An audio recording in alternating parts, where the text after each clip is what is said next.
Senate Bill SB 1003. Early voting signature required. Notice. That's the short title of the bill. This bill is scheduled to be in the Senate Government Committee on Monday.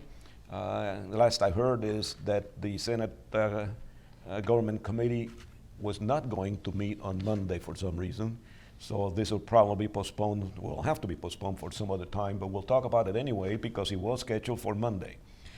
This bill was introduced by Senator UGENTI-RITA, and I think it's a very good bill, although we have, and you'll talk about that a little bit more, there's a little bit of trouble with the language there, but the intention is good, and I think it's a good bill after all. Essentially what it says is that a ballot will not be accepted without a signature. Correct. Which we should already know that. We shouldn't have a bill to remind us of that. But it also says that every effort would be made to contact the voter to make it easy for that voter to come back and sign the envelope before it gets opened and so on. And there's a confusion as to the time, and you're better at explaining that than I would be, Archie.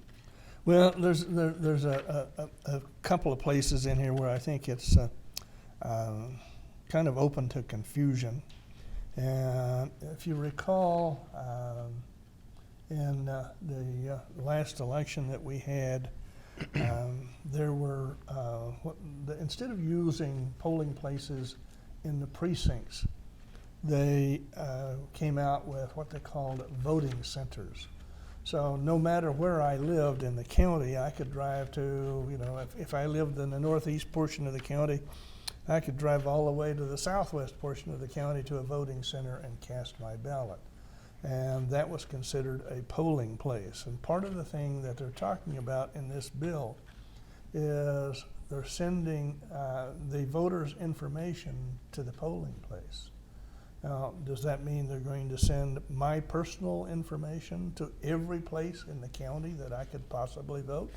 That's not really clear here. Then they talk about that, if you're going to do the early ballot and the mail-in ballot, then you have to have a signature on the ballot.